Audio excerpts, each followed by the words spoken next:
Oke, terima kasih teman-teman, Mbak Seli dan Bang Isa sudah hadir malam ini meluangkan waktu untuk mempresentasikan sebuah karya ilmiah masing-masing.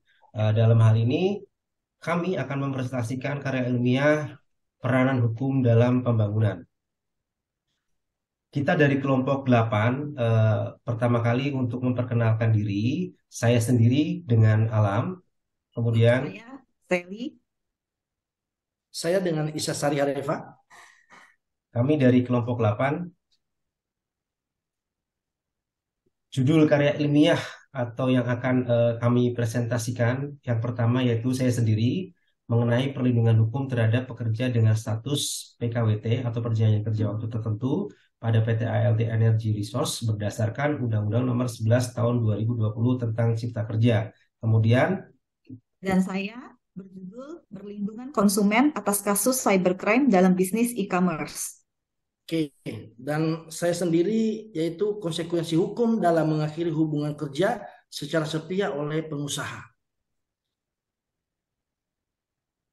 kita mulai untuk presentasi mulai dari saya, Alam Pravana, yaitu tentang perlindungan hukum terhadap pekerja dengan status perjanjian kerja waktu tertentu atau PKWT pada PT ALT Energy Resource berdasarkan Undang-Undang Nomor 11 Tahun 2020 tentang Cipta Kerja. Itu sebelum berlakunya Undang-Undang Nomor 11 Tahun 2020 tentang Cipta Kerja, yaitu telah diatur dalam Undang-Undang 13 Tahun 2023 tentang PKWT. Tenaga kerja itu merupakan aspek yang paling utama untuk perkembangan suatu perusahaan pada khususnya dan pembangunan berkesinambungan nasional di Indonesia pada umumnya.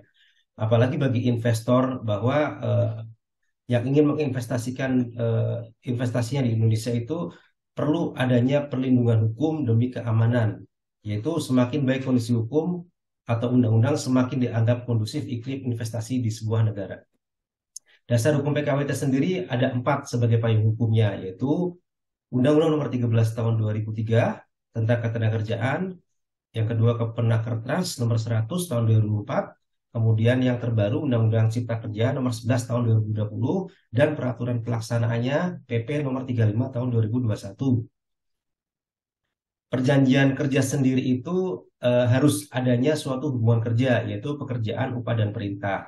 Terdiri dari 2, yaitu PKWTT atau perjanjian kerja waktu tidak tertentu. Kemudian yang kedua PKWT atau perjanjian kerja waktu tertentu. PKWT sendiri dibatasi atau sampai dengan selesainya suatu pekerjaan. Sedangkan PKWTT itu tidak ada batasan. Bahkan sampai usia pensiun atau sampai pekerja meninggal dunia. Dalam perubahan di dalam Undang-Undang Cipta Kerja ada 4 komponen yang ada perubahan, yaitu mengenai uang kompensasi PKWT yang harus dibayarkan minimal masa kerja 1 sampai dengan 12 bulan secara terus-menerus. Yang kedua mengenai jangka waktu PKWT, yaitu PKWT berdasarkan jangka waktu tertentu dapat dibuat paling lama 5 tahun. Yang ketiga harus tertulis dalam bahasa Indonesia. Yang keempat harus wajib dicatatkan di instansi ketenagakerjaan.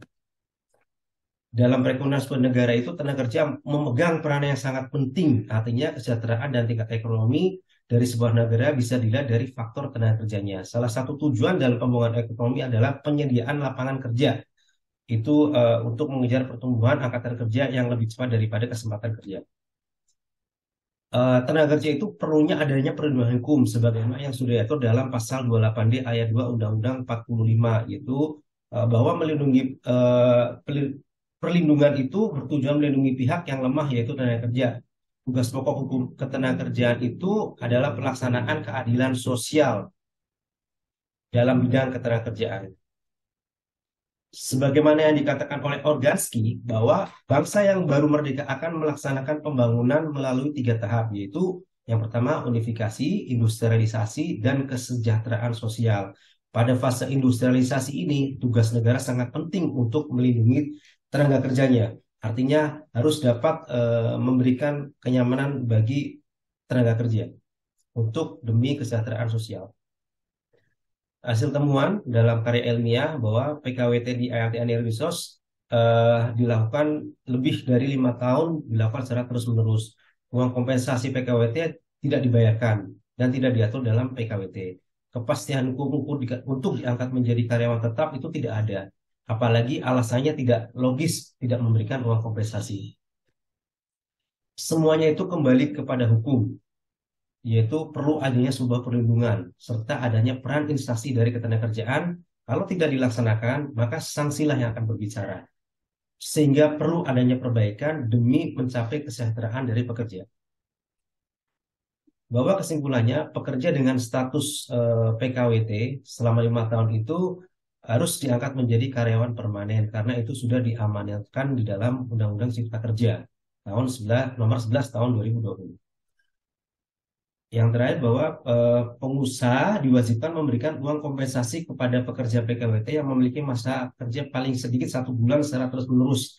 Artinya minimal 1 bulan harus diberikan uang kompensasi sebagaimana diatur dalam pasal 6 PP nomor 35 tahun 2021. Sebagai saran bagi perusahaan khususnya PT Alden Resource, seyogianya lebih memperhatikan aturan dari Undang-Undang Cipta Kerja sendiri, yaitu khusus untuk pekerja PKWT-nya, agar tidak merugikan pihak pekerja PKWT. Diperlukan koordinasi yang tegas dari instansi membidangi ketenagakerjaan dalam terjadi pelanggaran, apalagi implementasinya khusus untuk semua pekerja dalam status PKWT. Selanjutnya akan disambung oleh rekan saya. Oke. Perlindungan konsumen atas kasus cybercrime dalam bisnis e-commerce. Next. Kita harus tahu ya bahwa pada saat ini di mana ada revolusi industri, bahwa semakin banyak orang yang menggunakan internet melalui handphone mereka, dan perkembangan e-commerce itu juga semakin berkembang. E-commerce ini boleh dikatakan sangat mendukung pertumbuhan ekonomi dan kesejahteraan masyarakat Indonesia ya. Dan perkiraan nilai transaksi digital di ASEAN sendiri itu mencapai $130 miliar di tahun 2025, di mana 40% pangsa pasar itu ada di Indonesia. Namun, e-commerce ini harus didukung oleh regulasi dan kebijakan yang proaktif, konektivitas digital yang terjangkau dan berkualitas tinggi. Tetapi tetap ada kelemahan dalam bisnis e-commerce bagi konsumen. Kadang-kadang barang yang datang tidak sesuai, pengirimannya bisa jadi tidak tepat waktu, keamanan pembayaran transaksi digital, penjual fiktif, hingga adanya cybercrime. Next.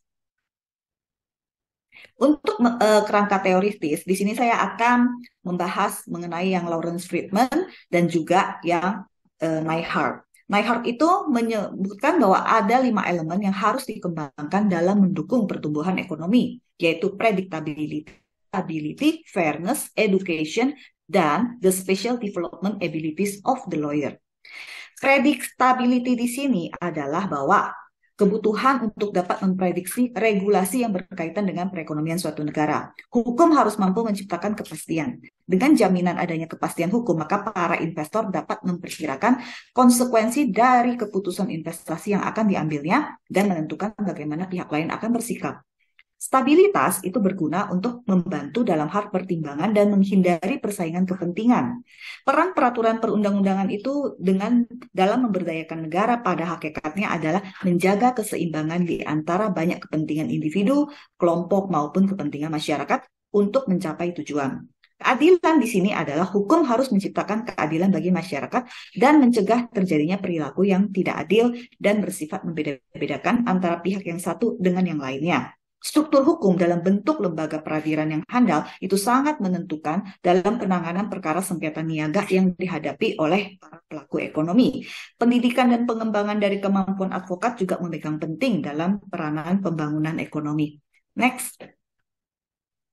E-commerce itu kan memberikan kontribusi yang besar ya terhadap pertumbuhan ekonomi di Indonesia ya, berupa peningkatan dari sisi pajak, menciptakan lapangan pekerjaan, perputaran arus uang tetap berjalan walaupun di masa COVID ada namanya PPKM.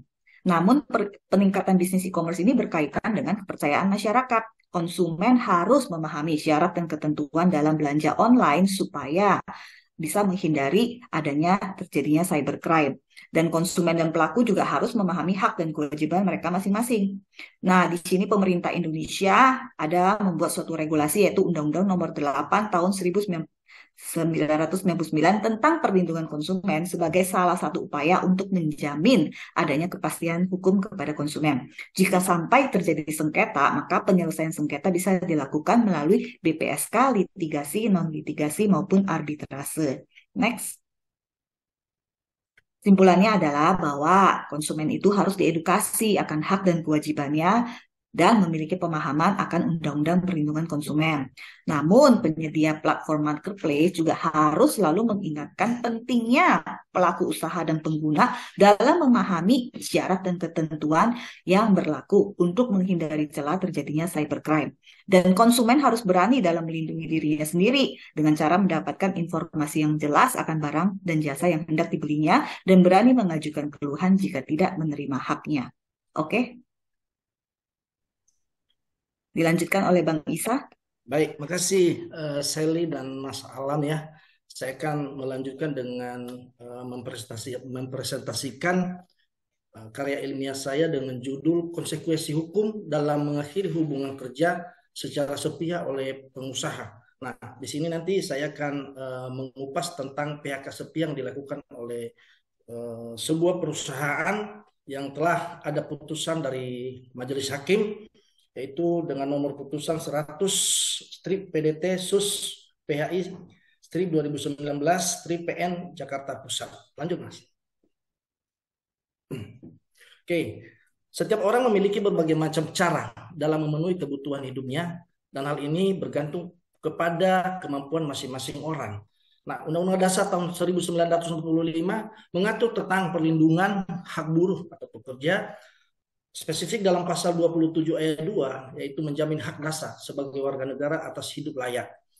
Buruh atau pekerja adalah aset dan salah satu faktor penunjang pembangunan bangsa. PHK sepihak tidak diperkenankan oleh elemen manapun, nah, juga dalam hukum, dan ketika itu terjadi maka satu perusahaan harus memenuhi kewajibannya untuk membayar apa menjadi hak daripada buruh itu sendiri. Nah, sudah tepatkah pertimbangan hukum yang dilakukan hakim dalam mengakhiri hubungan kerja sesuai dengan putusan hakim nomor 100/PDT sus PHI 2019/PN Jakarta Pusat? Next. Kerangka teoritis yang saya gunakan yaitu teori dari Lawrence M. Friedman. Nah, Lawrence M. Friedman ini membagi sistem hukum menjadi 3 bagian, yaitu yang pertama struktur hukum. Hal ini menyangkut tentang aparat hukum atau aparat penegak hukum seperti hakim, polisi, dan lain-lain sebagainya. Kemudian yang kedua adalah substansi hukum. Ini menyangkut tentang perangkat undang-undang yang akan menjadi patokan atau kerangka yang kita gunakan. Selanjutnya adalah budaya hukum. Ini berbicara tentang hukum yang hidup, yaitu hubungan antara perilaku sosial dan kaitannya dengan hukum itu sendiri. Next.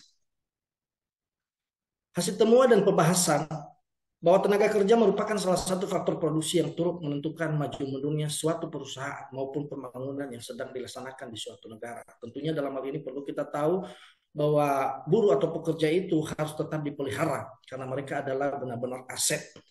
Undang-Undang Nomor 2 Tahun 2004 Pasal 1 Ayat 1 tentang penyelesaian hubungan industrial dan mengenal adanya 4 jenis sengketa, yaitu perselisihan hak, perselisihan kepentingan, perselisihan PHK, dan perselisihan antara serikat pekerja. PHK dilakukan secara sepihak oleh perusahaan dengan alasan buruh atau pekerja itu mengundurkan diri. Majelis Hakim tidak menemukan adanya pengunduran diri secara tertulis dari buruh atau pekerja.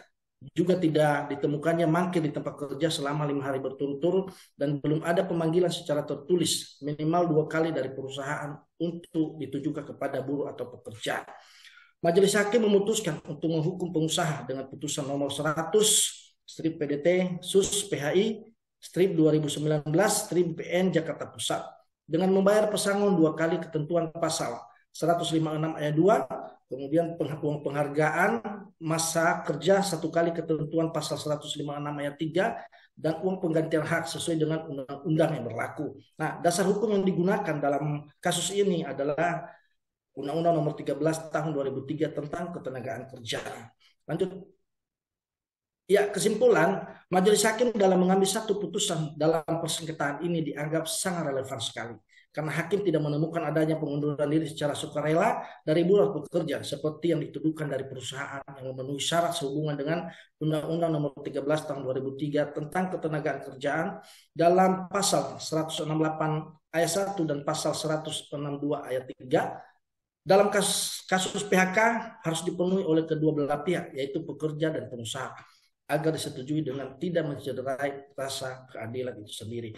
Tentunya intinya mau saya sampaikan bahwa dalam karya ilmiah yang saya angkat ini, kita bisa melihat bahwa bagaimana hakim atau majelis hakim benar-benar mengambil satu posisi yang luar biasa dengan melakukan pekerjaannya secara profesional.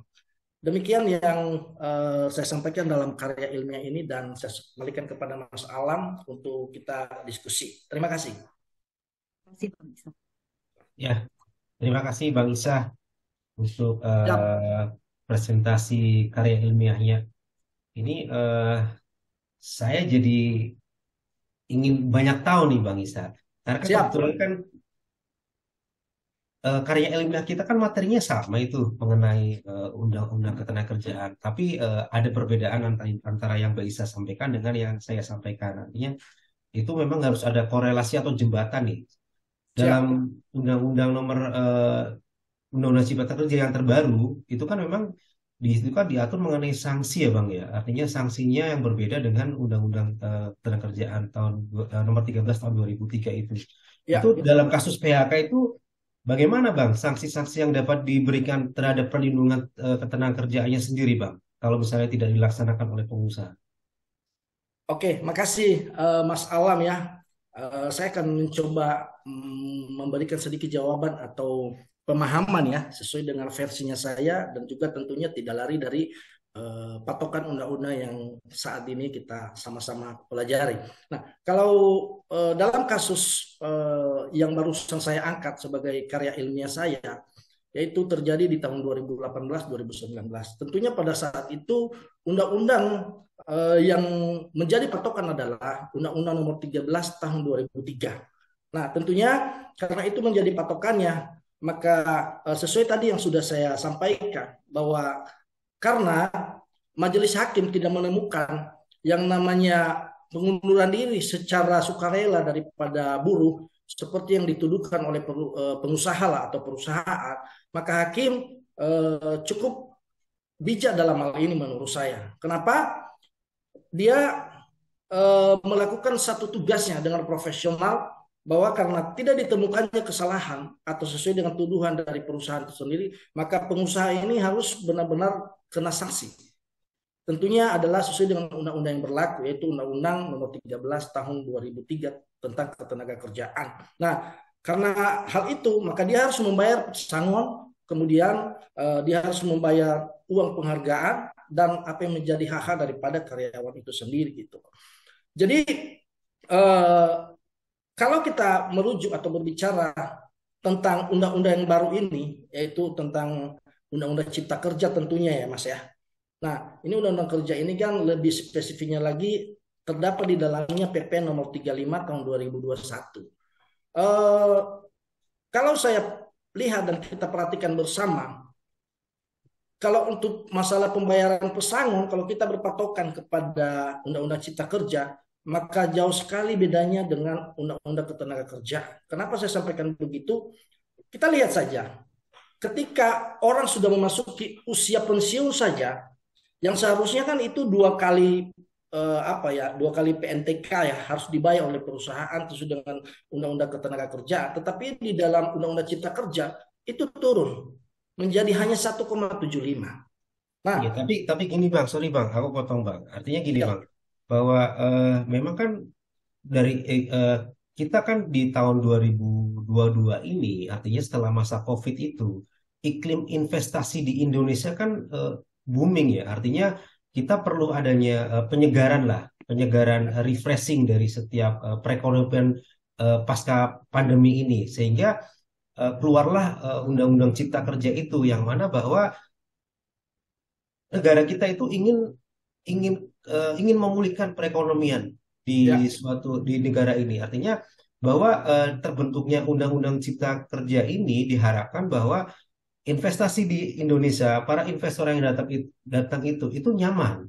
Artinya eh, harus dilihat dari dua sisi lah. Artinya kenyamanan dari sisi investor juga harus diperhatikan, kenyamanan dari sisi pekerja juga harus diperhatikan. Ya, Apalagi seperti ini, bahwa khusus ya dalam karya ilmiah saya, salah satu yang faktor yang paling penting dari dua sisi, misalnya karyawan PKWT, karyawan PKWT itu kan karyawan kontrak itu kan perlu adanya perlindungan juga, artinya perlu adanya kesejahteraan juga, bahwa ya, kesejahteraan itu diberikan ketika karyawan yang sudah memiliki masa kerja 1 bulan, maka diberikan uang kompensasi PKWT yang sebelumnya itu tidak diatur.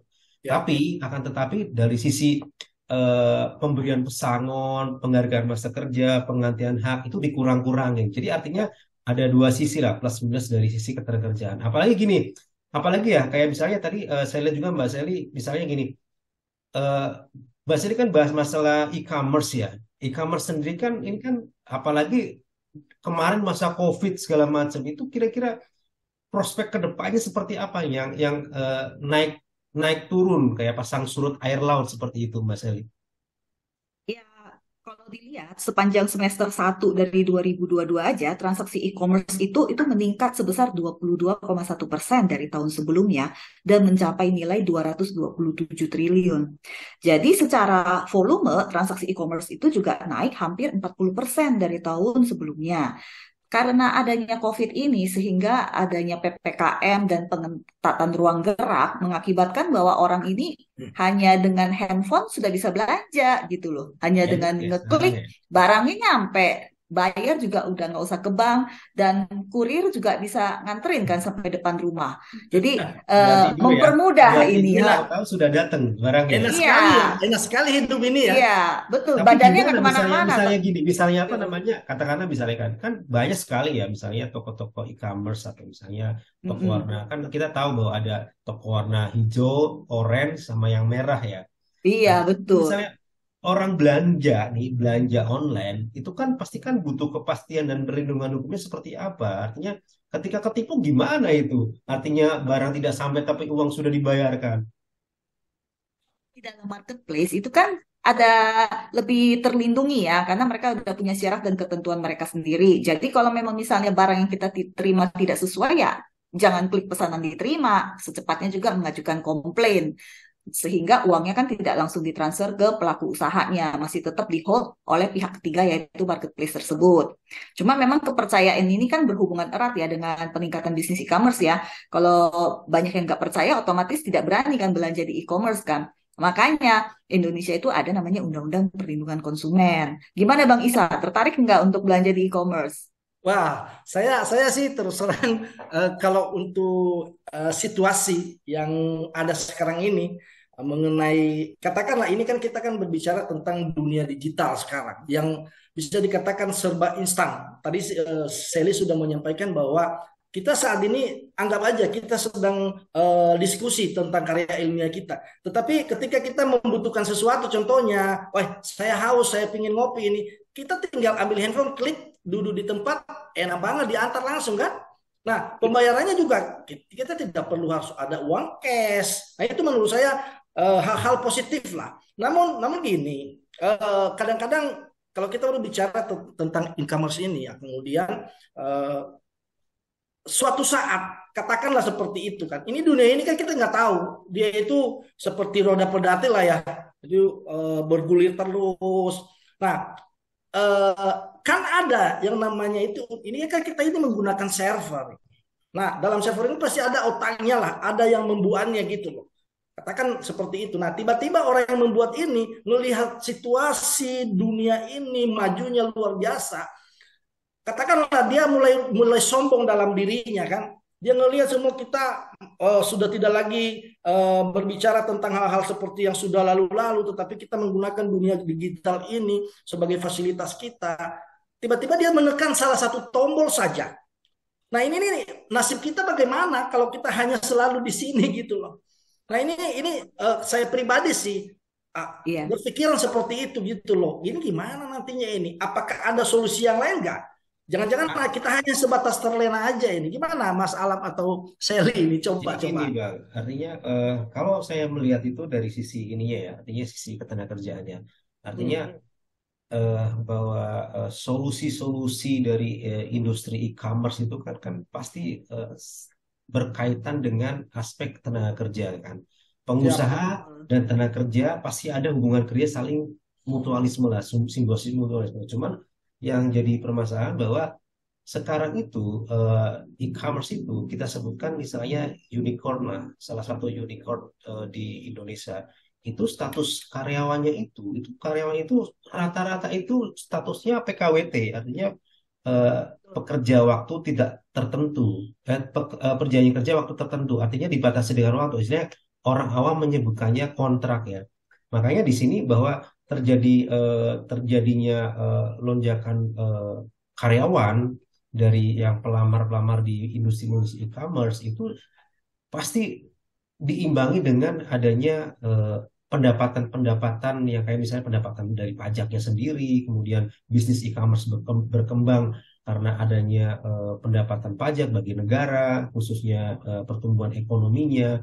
Cuman yang perlu diperhatikan bahwa kalau dari saya kan artinya gini, kita ada Organski ya, Organski mengatakan bahwa fase unifikasi, industrialisasi, sama kesejahteraan sosial. Artinya dari fase industrialisasi ini, tugas negara lah yang paling dibutuhkan untuk melindungi pekerja dari pengusaha yang nakal, istilahnya seperti itu. Apalagi dengan pengusaha-pengusaha yang sudah established ya, seperti perusahaan-perusahaan e-commerce yang luas lah seperti itu. Jadi gitu. Apalagi gimana tuh Mbak Sally? Betul, Mas Alam. Kalau misalnya zaman dulu sebelum berlakunya Undang-Undang 11 tahun 2020, eh, karyawan apa PKWT itu kalau di-cut nggak dapat kompensasi kan? Iya betul. Kalau sekarang nggak bisa lagi sembarangan pelaku usaha maupun pengusaha. Jadi kalau mau cut harus ada memberikan uang kompensasi. Ya Nah, itu ada wajib itu, kan minimal satu melindungi bulan ya. pekerjaannya. Iya, Bahkan betul. mengundurkan diri pun dapat mau kompensasi. Oh ya, Mengundurkan diri pun dapat, artinya proporsional. Misalnya 1 tahun 6 bulan mengundurkan diri dapat proporsional 6/12 kali gajinya. iya Tapi betul. tapi begini sih. Sebenarnya gini. Saya pribadi itu tuh tertarik sekali ya apa yang kita diskusikan di malam hari ini gitu loh. Jadi apa yang disampaikan oleh Mas Alam dan juga Sally ini kan masih menyangkut tentang hubungan industrial. Ini menyangkut tentang ketenaga kerjaan masih ya. Mm. Eh, Memang kalau tadi Mas Alam berpatokan pada Undang-Undang Cipta Kerja, saya pikir begini, untuk Undang-Undang Cipta Kerja sendiri, saya boleh mengatakan bahwa ada plus minusnya sih. Plus minusnya begini, mungkin kalau tadi Mas Alam mencoba memaparkan kepada kita bahwa untuk Undang-Undang Cipta Kerja ini sendiri, maka sekarang ini orang ketika pun dikontrak itu kan ada batasnya 5 tahun. Nah itu menurut saya agak panjang juga sih itu. Nanti selanjutnya setelah 5 tahun itu tuh bagaimana? Kira-kira begitu ya. Nah tapi tadi disampaikan bahwa untungnya ketika nanti mereka ini katakanlah sudah habis kontraknya, maka mereka mendapatkan yang namanya uang kompensasi. Kira-kira begitu kan. Nah, sementara kalau kita berbicara di Undang-Undang Tenaga Kerja nomor 13 tahun 2003, memang hal ini tidak ada. Tidak ada gitu loh. Kalau orang selesai kontrak ya selesai. Tetapi kan positifnya menurut saya batas kontrak itu sendiri ada. Ketika dikontrak sekali, maka paling lama lagi sekali lagi dikontrak. Nggak boleh lebih daripada itu. Setelah itu ya karyawan itu tuh harus ditentukan dipakai ataupun dijadikan sebagai karyawan tetap. Dan inilah yang selalu sebenarnya diharapkan dan diinginkan oleh para buruh atau pekerja itu sendiri. Nah, juga saya mau menyampaikan bahwa tadi ada penyampaian atau pertanyaan Mas Alam dari awal bahwa ini bagaimana ini ke depan ini. Ini kan tentunya ada pembaharuan sekarang gitu loh dengan undang-undang ketenaga kerjaan sedikit maju ada undang-undang cipta kerja. Lah, ini kan agak sedikit bertolak belakang kalau dari sisi pekerja ya Mas Alam ya.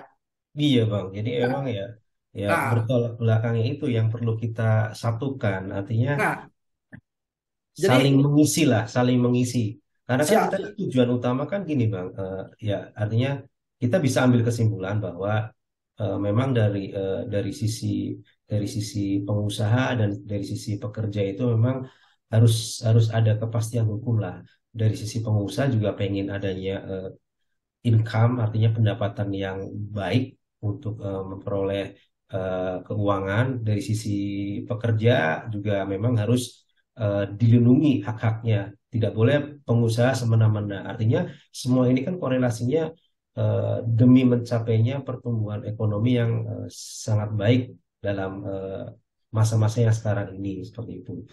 Jadi Artinya jadi dari gini, ya jadi gini Mas Alam. Saya sebenarnya begini. Saya sepakat sebenarnya dengan hadirnya Undang-Undang Cipta Kerja ini, Mas. Kenapa saya bilang eh, saya tidak sepakat semuanya, tapi intinya bahwa ada hal-hal yang memang harus kita dukung gitu loh. Yang pertama mungkin di sisi pemerintah, kenapa dia harus membuat Undang-Undang Cipta Kerja ini? Yaitu supaya investor-investor dari luar itu kan bisa lebih mendekat ke dalam.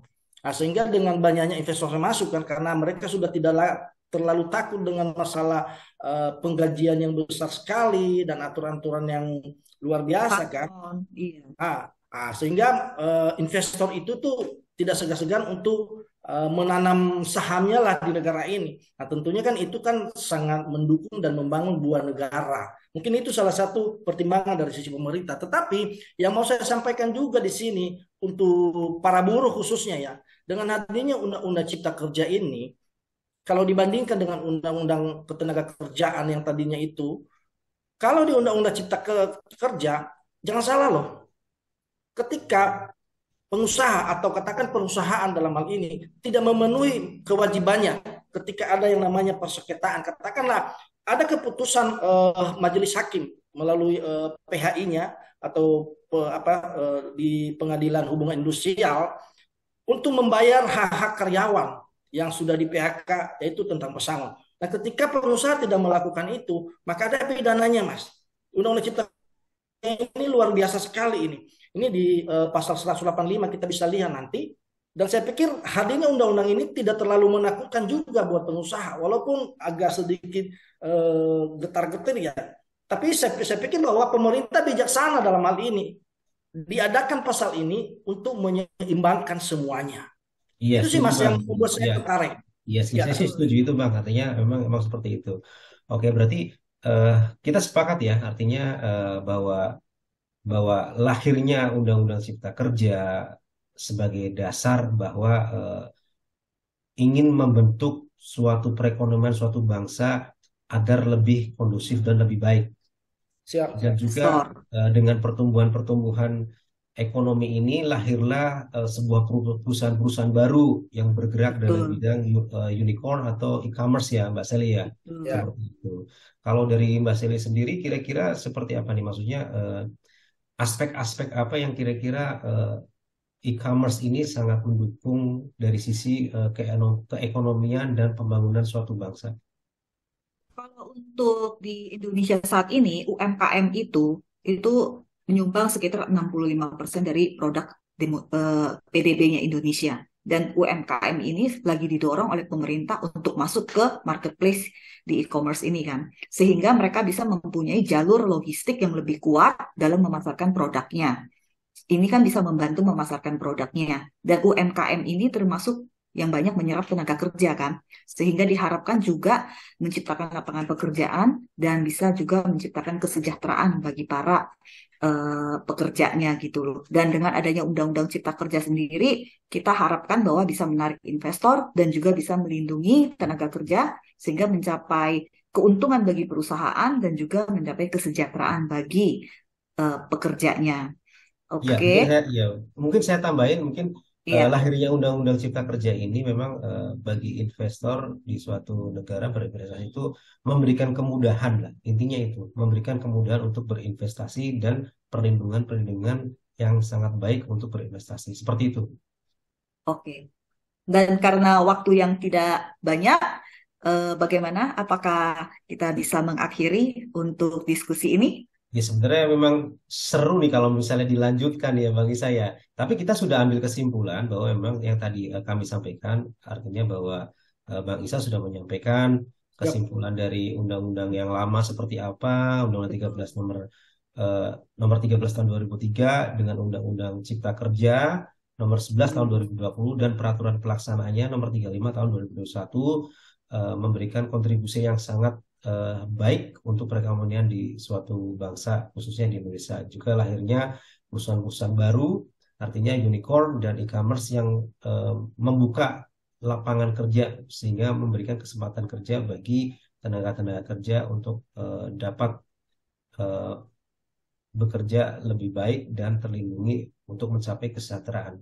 Gitu ya Tapi, Pak Hasan. tapi izin Mas Alam, ada sedikit yang mungkin saya mau sampaikan kepada kita semua ya sebagai pesan lah inilah untuk membangun bersama-sama. Jadi begini Mas, kita kan sedang berbicara tentang masalah ketenaga kerjaan ini. Saya pikir bahwa kita sepakat buruh atau pekerja ini adalah aset. Tentunya Iya karena Pak, mereka setuju ini Pak. aset, Hmm. ini mereka juga salah atau buruh ini menentukan untuk maju mundurnya pembangunan di suatu bangsa. Nah, jadi kita dan tentunya juga pemerintah harus benar-benar melihat ini dengan jeli dan bijaksana. Jadi intinya begini, ini buruh ini jangan dianggap sepele juga, ya, jangan dianggap sepele gitu loh.